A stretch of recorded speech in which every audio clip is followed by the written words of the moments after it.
दोस्तों नमस्कार। आज की कॉन्फिडेंस बूस्टर सीरीज़ की इस वीडियो में हम लोग कुछ मेडावल हिस्ट्री के कंसेप्ट्स को देखेंगे, उनके कुछ क्वेश्चंस करेंगे और उससे रिलेटेड जितनी पेरिफेरल स्टडी है कर सकते हैं वो हम करने की कोशिश करेंगे, जो एग्जामिनेशन पॉइंट ऑफ व्यू से इंपॉर्टेंट है और लास्ट मोमेंट पे जो आपको रिवाइज करना चाहिए। तो देखिए, पहला क्वेश्चन जो है वो है विजयनगर डायनेस्टी से रिलेटेड। ये क्वेश्चन है कि who was the founder of Tuluva dynasty. Tuluva dynasty के फाउंडर कौन थे। तो अगर आप तुलुवा डायनेस्टी को देखते हैं तो इससे एक आदमी आपके जहन में आ जाता है याद, वो है केडीआर। कृष्णदेवराय का नाम आपको याद आ जाता होगा तुलुवा डायनेस्टी को याद करके, ठीक है। तो लेकिन वहाँ पे सिर्फ तुलुवा डायनेस्टी नहीं थी, वहाँ पे और भी 3 डायनेस्टीज थी, इसको मिला के टोटल 4 डायनेस्टीज थी। तो अगर हम आंसर देखें पहले इस क्वेश्चन का, उसके बाद हम पेरिफेरी पे देखेंगे, तो इसका आंसर जो है वो वीर नरसिंह रॉय है, कृष्णदेवराय नहीं है, इसलिए आप यहाँ नहीं फंसेंगे। अगर आप विजयनगर किंगडम की बात करते हैं तो विजयनगर किंगडम कौन से एरिया में था, उसको आप कर्नाटका वाले रीजन से रिलेट कर सकते हैं। उसकी राजधानी कहाँ है, उसकी राजधानी कहाँ थी, उसकी राजधानी थी हम्पी में। हम्पी कहाँ है, हम्पी है कर्नाटका में। कर्नाटका के कौन से डिस्ट्रिक्ट में, बेलारी डिस्ट्रिक्ट था, उसका एक ताल्लुक था होस्पेट, लेकिन अभी क्या हुआ है, होस्पेट को एक नया जिला बना दिया गया है, इसी जिला में हम्पी है। इसी हम्पी के बगल में मुश्किल से 3-4 किलोमीटर के दायरे में ही एक डैम है, तुंगभद्रा डैम है। विश्वेश्वरैया जी ने इसका निर्माण करवाया था। हम्पी जो है, हम्पी अभी भी एग्जिस्ट करता है और वो एज ए खंडहर नहीं है, अभी भी एक लाइव इमारत है, वो 1-2 बिल्डिंग नहीं है। आप अगर वो देखेंगे तो जिस तरह से काशी और बनारस में क्या है कि सब जगह मंदिर फैले हुए हैं, हर जगह हर कोने पे एक मंदिर मिल जाएगा आपको, उसी तरह से हम्पी में हर जगह कहीं ना कहीं कुछ है। एक 5-7 किलोमीटर का स्क्वायर का एरिया है पूरा, उस एरिया में सब कुछ बसा हुआ है। उनकी पूरी राजधानी थी, उनका रहने का महल था, पूजा करने का जगह था, रानी का महल था, लोटस टेम्पल था, बहुत सारी चीज़ें हैं वहाँ पर। अब हम आते हैं हिस्टोरिकल पॉइंट ऑफ व्यू से। तो जो विजयनगर के किंग्स थे, जो विजयनगर के किंग्स होते थे, वो अपने आप को क्या बोलते थे कि वो गॉड विरूपाक्ष के नाम पे रूल कर रहे हैं। तो जब भी विजयनगर किंगडम से रिलेटेड कोई गॉड का नाम आएगा या हम्पी से रिलेटेड कोई गॉड का नाम आएगा तो आप रखेंगे विरूपाक्ष, ठीक है। विरूपाक्ष वहां के भगवान का नाम है। कौन से रिवर के बैंक पे है ये, तुंगभद्रा रिवर के बैंक पे है। अब अगर मेजरता देखें इसमें कौन कौन सी डायनेस्टीज इसमें आई थी, इसमें 4 डायनेस्टीज आई थी। कौन कौन, सबसे पहली डायनेस्टी थी संगम डायनेस्टी। दूसरी डायनेस्टी कौन सी थी, सुलुवा डायनेस्टी। तीसरी डायनेस्टी तुलुवा, जिसकी हम यहां बात कर रहे हैं, और चौथी डायनेस्टी थी अराविडू। ठीक है, ये 4 डायनेस्टी एग्जिस्ट करती थी। जो संगम डायनेस्टी थी उसके फाउंडर कौन थे, उसके फाउंडर थे हरिहर और बुक्का। हरिहर और बुक्का जो है संगम डायनेस्टी के फाउंडर थे।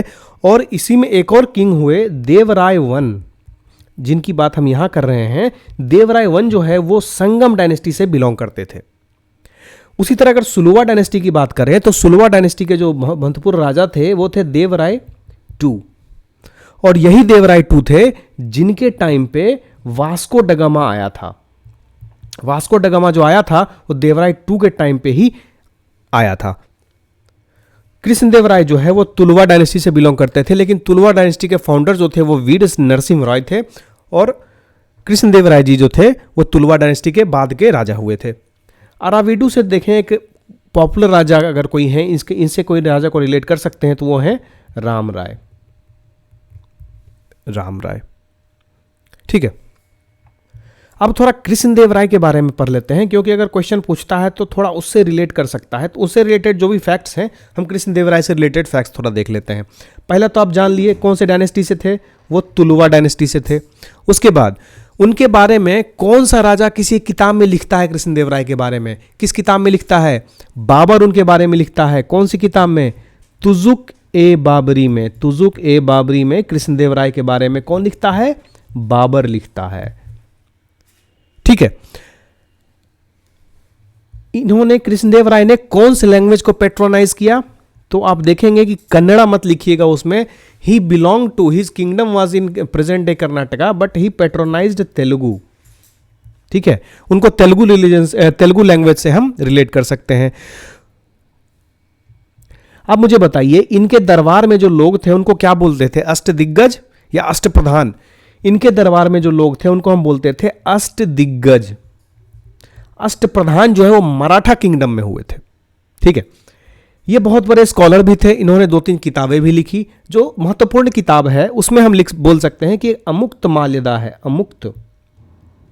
अमुक्त माल्यदा है, और दूसरी किताब का नाम है जंबावती कल्याणम।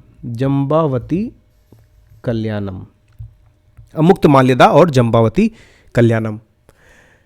उसके बाद अगर आप देखें तो इनका जो किंगडम रहा था, इनका जो शासन रहा था, वो कंप्लीटली एक्सपेंशन और कंसोलिडेशन में रहा था। अपना एम्पायर विकसित भी करने में और उसको संगठित करने में इनका काफ़ी शासन रहा था, इनका पूरा टाइम रहा था उसमें। जो विजयनगर किंगडम है, वो विजयनगर किंगडम की राजधानी जो थी हम्पी एक नगर में बसा हुआ था, एक एरिया था, उसको हम बोलते हैं नगलापुरम। ये अभी भी है, अभी भी उसको इसी नाम से जानते हैं। वहाँ जो बोर्ड लगा हुआ है ना, वो भी नगलापुरम के नाम से ही लगा हुआ है। वहाँ पे कौन कौन से 2-3 टेम्पल हैं?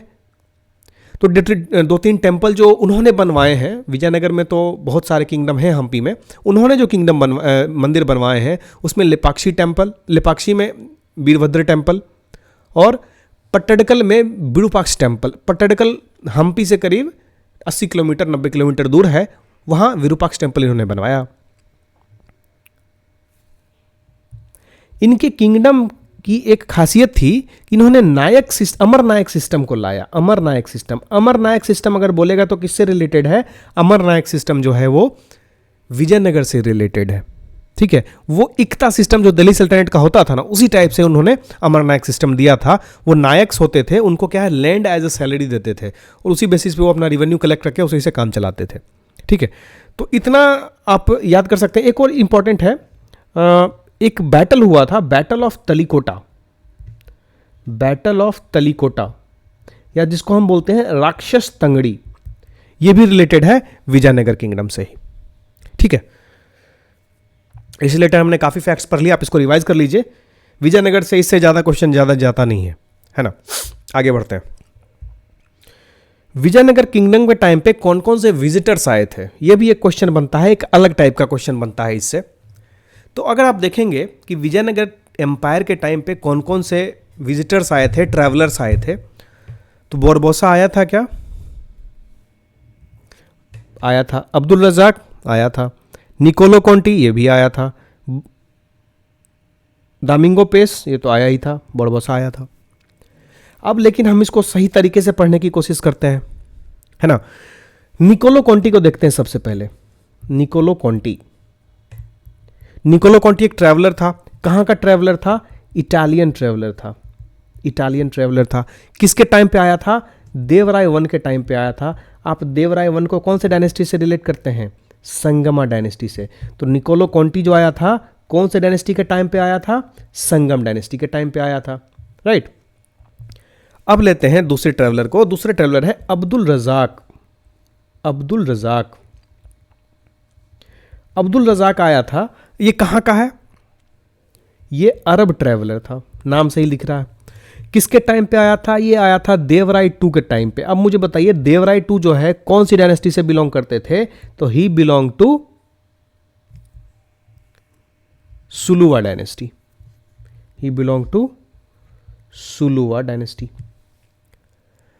तीसरा जो ट्रैवलर हम इंपॉर्टेंट है जो हम जान सकते हैं इसमें, दमिंगो पेस किसके टाइम पे आया था? ये आया था तुलुवा डायनेस्टी के टाइम पे। हम लोग डायनेस्टी वाइज देख रहे हैं। तुलुवा डायनेस्टी के टाइम पे दमिंगो पेस आया था। किसके टाइम पे आया था? उस समय केडीआर थे। केडीआर के टाइम पे तुलुवा डायनेस्टी जो केडीआर बिलोंग करते हैं उसके टाइम पे दमिंगो पेस आया था। बोरबोसा कब आया था? बोरबोसा जो है वो एक पोर्तुगीज ट्रैवलर था और ये भी आया था केडीआर के टाइम पे। केडीआर मतलब कौन सी डायनेस्टी? तुलुवा डायनेस्टी। ठीक है, अब एक बच गया नुनीज किसके टाइम पे आया था? ये भी पूछ लेता है। नुनीज किसके टाइम पे आया था? नुनीज जो था ये भी इटालियन था और ये भी आया था केडीआर के टाइम पे। अगर केडीआर के टाइम पे आया मतलब कौन सी डायनेस्टी हो गई? ये हो गई तुलुवा डायनेस्टी। ठीक है, ये हमारे विजिटर्स की लिस्टिंग थी, इसको आप याद कर लीजिए, इंपॉर्टेंट है। अगला क्वेश्चन है इन मराठा एडमिनिस्ट्रेशन वकानविस रिलेट्स टू। अब देखिए जैसे हमने विजयनगर किंगडम में देखा कि यहाँ पे कौन थे, अष्टदिग्गज थे या अष्टप्रधान थे। विजयनगर किंगडम में अष्टदिग्गज थे, ठीक है। तो उसी तरह से मराठा किंगडम में अष्टप्रधान थे, अष्टप्रधान होते थे। तो इस अष्टप्रधान में वकानविस जो है वो कौन सा डिपार्टमेंट देखते थे, इस उनके काउंसिल ऑफ मिनिस्टर को अष्टप्रधान बोलते थे, उसमें एक वकानविस थे। वकानविस कौन सा डिपार्टमेंट देखते थे, तो अगर आप देखेंगे तो वकानविस जो है वो इंटेलिजेंस डिपार्टमेंट देखते थे, या इंटेलिजेंस और पोस्ट का डिपार्टमेंट वकानविस देखते थे। ये बहुत इंपॉर्टेंट जनरल पूछा जाता है वकानविस। इसमें 2-3 ही क्वेश्चन पूछा जाता है, एक वकानविस पूछा जाएगा, एक सुमंत पूछा जाता है, ठीक है। या ज़्यादा से ज़्यादा हुआ तो क्या अमात्य सब जगह होता है, इसलिए अमात्य पेशवाई लोग अवॉइड करते हैं। इसमें पूछने वाला एक वकानविस और सुमंत ही रहता है, जहाँ कन्फ्यूजन होता है लोगों को, ठीक है। तो वकानविस और सुमंत आप याद कर लीजिए। अगर आप शुरू से देखें तो जो पेशवा थे मराठा में, पेशवा तो आप जानते हैं इंपॉर्टेंट होता है, वो क्या थे, वो प्राइम मिनिस्टर के बाद प्राइम मिनिस्टर का सेकंड इन कमांड, ठीक है। मतलब इनको फाइनेंस और जनरल एडमिनिस्ट्रेशन, फाइनेंस और जनरल एडमिनिस्ट्रेशन इनके अंदर रहता था। फाइनेंस और जनरल एडमिनिस्ट्रेशन पेशवा के अंदर रहता था। उसके बाद सर ई नौबर थे, सर ई नौबर, सर ई नौबर, इनको हम क्या बोलते थे, सर से सेनापति, एस से सेनापति थे ये। तीसरा जो पोस्ट है वो इंपॉर्टेंट, वो है अमात्य का। अमात्य तो आप जानते हैं कब से चला आ रहा है। अमात्य जो था वो अकाउंटेंट जनरल बोलते थे उसको, या रिकॉर्ड कीपर जो रहता था, रिकॉर्ड कीपर, वो यहां होता था। वकानविस आपको बता ही दिया कि वो इंटेलिजेंस ऑफिसर होते थे। एक होता था सचिव, सचिव होता था कॉरेस्पॉन्डेंस का इंचार्ज, कॉरेस्पॉन्डेंस का इंचार्ज होता था सचिव। उसी तरह से एक सुमंत होता था, सुमंत, सुमंत जो था वो क्या था, सेरेमनीज का मास्टर था। कोई भी इवेंट हुआ तो उसको कंडक्ट कराने के लिए जो इंचार्ज था वो सुमंत था। न्यायाधीश तो आप बात से पकड़ सकते हैं कि न्यायाधीश जस्टिस से रिलेटेड होगा। और पंडित राव, पंडित है मतलब कोई भी रिलीजियस या चैरिटी सेरेमनी है उसको प्रिसाइड करने वाला पंडित राव था, ठीक है। इतना इंपॉर्टेंट है मराठा से। मराठा से रिलेटेड 2 फैक्ट और है, छोटा छोटा टर्म है जो जनरल पूछा जाता है कि चौठ क्या है, चौठ और सरदेश मुखी। तो चौठ क्या था, ये दोनों जो था ना एक तरह का एक टैक्स था, जैसे कैसे रंगदारी टैक्स होता है उस तरह का टैक्स था ये, ठीक है। अब बुरा नहीं माने, लेकिन जो मराठाज थे वो एक गुरिल्ला वॉरफेयर करते थे। वो अगर यहाँ पे हैं तो उसके सराउंडिंग में जो भी स्टेट्स थे ना उनको वो डरा धमका के रखते थे, आए ना जाए हम तुमको अटैक करेंगे, हमको चौट दो नहीं तो हम तुमको अटैक करेंगे। तो वो टाइप का चीज़ जो था वो चौट था, जो आसपास के मराठा के आसपास के स्टेट्स वाले मराठा को देते थे इन टर्म्स ऑफ कि आप हमको अटैक नहीं करेंगे, ठीक है, वो हमको आप टैक्स देंगे। अब सरदेश मुखी क्या था, तो सरदेश मुखी जो था इसी चौठ पे 10% का सरचार्ज लेते थे, ठीक है। जहां पे मराठा की हेरिडिटरी राइट थी वहां पे मराठा क्या बोलते थे कि हम यहां पे तो हमको चौठ तो दो ही, साथ में 10% तो हमको एज अ सरदेश मुखी भी दो। तो वो चौठ और सरदेश मुखी जो है मराठा किंगडम से रिलेटेड है, एक तरह का ये टैक्स था जो नेबरिंग स्टेट्स पे लगाया जाता था in terms of protecting them, है ना। मराठा से रिलेटेड देखें तो एक टर्म और है जो जनरली आपको रिलेट करने दे देता है। क्या देता है कि सिंधिया कहाँ के थे, सिंधिया कहाँ के बिलोंग करते थे। अभी आप देखिए जो सिंधिया हैं कौन से कॉन्स्टिट्यूएंसी से चुनाव जीतते हैं, ग्वालियर से। ग्वालियर में ही रानी की झांसी ने अपना आखिरी युद्ध किया था, ठीक है। बाकी हिस्ट्री आप जानते हैं। होलकार कहाँ से रिलेट करते हैं, अगर होलकार को आप रिलेट करेंगे तो होलकार से रिलेट करते हैं इंदौर से, होलकार से रिलेट करते हैं इंदौर से। गायकवाड़, गायकवाड़ ये रिलेट करते हैं बड़ौदा से, गायकवाड़ रिलेट करते हैं बड़ौदा से। भोंसले रिलेट करते हैं, भोंसले रिलेट करते हैं नागपुर से, ठीक है। इतना आप याद रखेंगे मराठा पॉइंट ऑफ व्यू से। इंपॉर्टेंट है, और जो लड़ाई हुई वो सब तो एक्स्ट्रा है, वो आप पढ़ लीजिएगा। अगला है कि मुरूज उल जहाब एक किताब है, इसको किसने लिखा है? देखिए ये क्वेश्चन इसलिए इंपॉर्टेंट है, ये कहीं से भी उठा के नहीं लिया गया है, ये क्वेश्चन इसलिए इंपॉर्टेंट है कि इसी पैटर्न पे, इसी टॉपिक पे एक क्वेश्चन AAO में आया था इस बार। ठीक है, तो हम लोग जो भी क्वेश्चन दे रहे हैं ना, उसको कहीं ना कहीं रिसेंट का जो पूछा हुआ क्वेश्चन है उससे रिलेट करके दे रहे हैं, ताकि अगर प्रीवियस ईयर क्वेश्चन के ऑप्शंस को भी तलाशे ना, तो आप उसमें कंफर्टेबल रहेंगे आंसर देने में। तो जो मुरूज अल जहाब है ये किसके द्वारा लिखी गई है? तो इसका आंसर है ये अल मसूदी के द्वारा लिखी गई है। अगर आप अल मसूदी के बारे में पढ़ना चाहें तो अल मसूदी कौन था? ये एक अरब ट्रैवलर था, अरब ट्रैवलर था, या फिर इसको साथ में हिस्टोरियन भी बोलेंगे, ज्योग्राफर भी बोलेंगे। उस समय है ना, कोई भी कहीं से कहीं चला जाता था तो ज्योग्राफर और हिस्टोरियन बन जाता था, कोई बात नहीं। तो जो अल मसूदी था, he was Arab traveller, historian, geographer और एक्सप्लोरर भी बोल दीजिए, एक टर्म बच गया। वो भारत आया था, कब आया था? 10th सेंचुरी में आया था, 10th सेंचुरी में आया था। कहां प्रोमिनेंट विजिट? तो बहुत जगह किया होगा, प्रोमिनेंटली जिसका रिकॉर्ड मिलता है हमें, कहां उसने विजिट किया था? उसने गुजरात में विजिट किया था, खंबट में, खंबट में विजिट किया था, मालाबार कोस्ट में विजिट किया था, मालाबार कोस्ट में विजिट किया था। ठीक है, इसके साथ साथ राष्ट्रकूट के रूलर थे, राष्ट्रकूट एक रूलर थे, रूलर का क्या नाम था? इंद्र III। इंद्र III के दरबार में भी ये विजिट किए थे। ठीक है, मिहिर भोज को अल मसूदी ने एक नाम दिया था, वो नाम था किंग बौरा। किंग बौरा was the name that was given to Mihir Bhoj by अल मसूदी। तो यही अल मसूदी है जिसने मुरूज उल जहाब किताब लिखी थी। अब क्वेश्चन क्या आया था AO में, वो भी आप देख लीजिए। वो क्वेश्चन था कि which Arab traveller widely described the importance of the Rashtrakutas. Rashtrakutas के बारे में कौन से अरब ट्रैवलर ने इंपॉर्टेंस उसके बारे में बताया था? तो उसका आंसर अबू सुलेमान था, जिसने राष्ट्रकूट में विजिट किया था 851 CE में। उसके साथ साथ ये जो अल मसूदी उसके ऑप्शन में है, इसके लिए इसके बारे में जानना जरूरी है। जो भी क्वेश्चन बना तो इतना प्रोमिनेंट जानकारी इनके बारे में होनी चाहिए जिससे आप इस तरह के क्वेश्चन को कंफर्टेबली अटेम्प्ट कर सकते हैं। ठीक है, अगला क्वेश्चन देखते हैं। Paimaish and biswa are the measurement of land which was introduced by. इस तरह का क्वेश्चन पूछने के लिए BPSC जो है कुख्यात है।